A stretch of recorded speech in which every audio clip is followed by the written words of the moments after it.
Hello and welcome.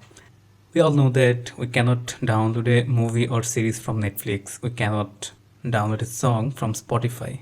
This is because all those application is actually taking the advantage of DRM technology, which is digital rights management. So in simple term, DRM is the technology which actually prevents you to access unauthorized media and also prevent you to perform unauthorized action to those media. Now let's talk about how this technology is implemented.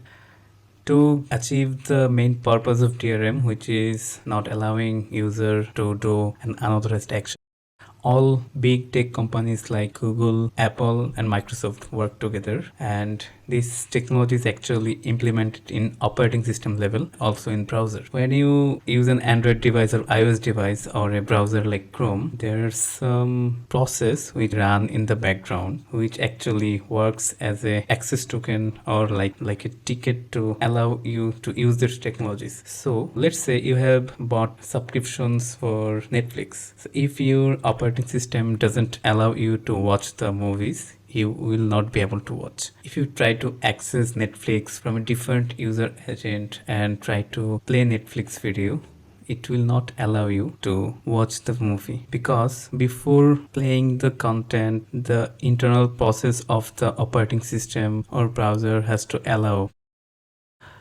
Before playing the content, the DRM process actually sends the request to DRM server, and the response contains if your device is actually allowed to watch this movie. If you run from a customized device which is actually not whitelisted on their DRM server, then they will not allow you to watch the movie. And all common devices, browsers, and operating system actually having the DRM inbuilt in their system. So Apple have Fairplay, Chrome have Widevine, and Microsoft also have their own DRM system. DRM technology is implemented just to prevent the piracy issue, just to protect the copyright of things. Even if you do not watch Netflix or Spotify, to protect the issue of Netflix or Spotify, DRM is actually always running on your operating system, which can be also very vulnerable when your phone or computer is hacked. And when you try to screen record while watching Netflix, or you want to take a screenshot while watching a movie on Netflix, the DRM technology inside phone will prevent you to do that.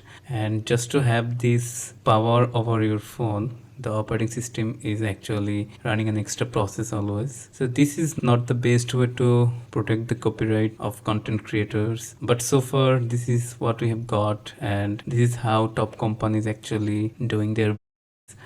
Let's see how DRM actually differs from encryption. When you encrypt a content and play it on your device, let's say you are using encrypted HLS stream to protect your content, that is actually limited to encryption and decryption. But DRM is a bigger scheme, and encryption is a small part of the full DRM system. So DRM and encryption is not the same thing, and you cannot just play content on a DRM protected system if you just subscribe.